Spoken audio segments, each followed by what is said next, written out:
Hey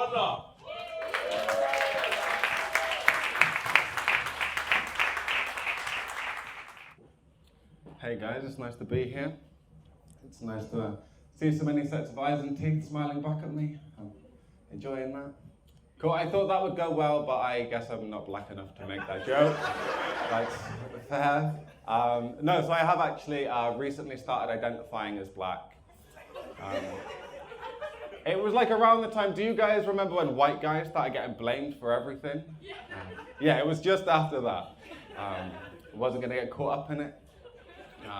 But growing up, it was just me and my mum. Now, she's white. Everyone at my school was white, like the teachers, the students, the Asian kids, all white.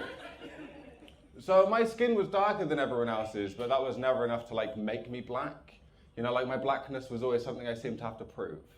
So it was like, oh, you can run fast, so you're a little bit blacker. It's like, oh, but you can't run very far, so you're white again. I was like, oh, you like hip hop? I was like, oh, you like N-dubs and know all the words to Ice Ice Baby. But as well, one of the things that I learned that determined blackness, say more than anything, was dick size. I mean, white on that one. Well, it's okay, like 8.5 inches. You guys measure from the anus as well, right? Just me. But so as well, because it was just me and my mum and like all of my family were white, no one would ever like tell me I was black. Like they would always say things like, Connor, you're a colored person. Or,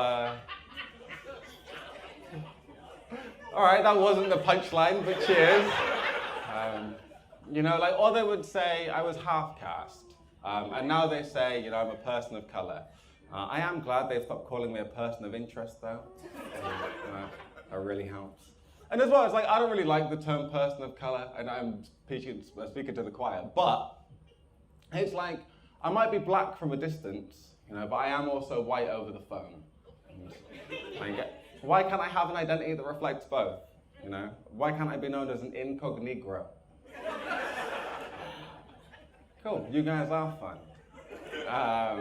So as well, like lately, maybe for the past like 18 months, people have been coming up to me and they've been telling me that I look like that guy from Bridgerton. Now, see, I've never seen the show, but I've slept with enough women that have. You know, like I can definitely tell what it's about. Right, okay, I want to explain that joke because I'm worried some of you are looking at me like I'm gross. So that is a joke about the black male lead of a romantic television show. The fetishization of black men that occurred in response to that romantic television show, and then how I exploit all of that in a Tinder bio. Cool. Now you're all on the same page. So as well, like lately I've been trying to work on some like new material, and I've realized that a lot of the new jokes I've been trying to write, they all seem to be inspired by the kind of porn that I like. Like, they tend to be quite short. The protagonist is usually a pregnant woman. And I prefer it if someone dies in the end. Cool. I got a laugh out of you, and that had not happened so far, so I'm real happy.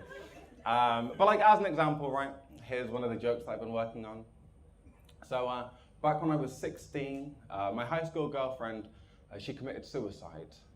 And you know, that was really tough for me. Like, she took a lot of convincing.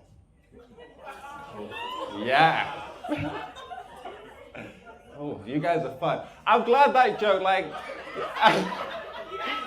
I wanted that black people at the movie theater reaction, and you guys gave it to me.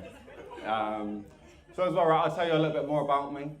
Like, I think, like, deep down, there's a part of me that really wants to know what human tastes like.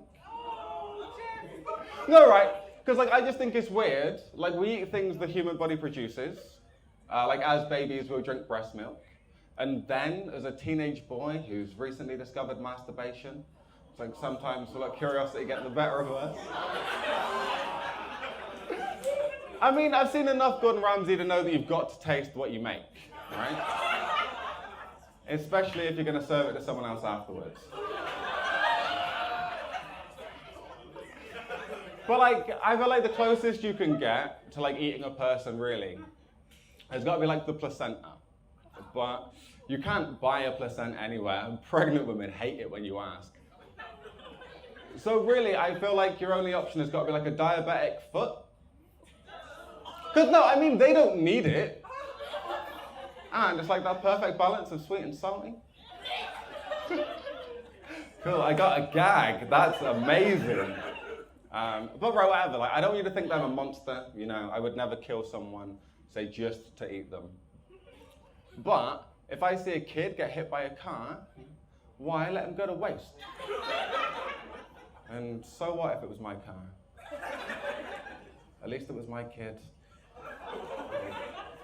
Yeah. The mixture of reactions is just insane. Right. So what else can I tell you about me? So for work, obviously I don't do this professionally. But yeah, for work, I'm a model.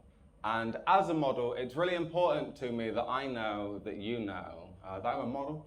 It really helps. But it's a weird job. Like, it comes with a lot of stereotypes. Like, everyone always assumes models are really vain. Now, I don't feel as though that applies to me, because for as long as I can remember, I've been like really into self-reflection. You know, windows, mirrors, spoons, anything to take a long, hard look at myself. And as well, people always assume that models must be idiots, as if it's my fault. The only things I learned at school that I still use are like quick maths and fingering. I mean, you know, it is my fault. I'm not good at either of those things, but that is besides the point. But I'm very lucky. I have a girlfriend, and she helps me practice. So like sometimes, right, when we're cuddled up in bed, she'll take my hand, place it between her legs, and whisper, "If your meal costs $28.10 and my meal costs $35.50, how much is dinner gonna be?" And it's like, you know, it doesn't matter. She's gonna be paying anyway. I guess there are gentlemen in the room. Fine. Right, what can I leave you with? Cool. See ya.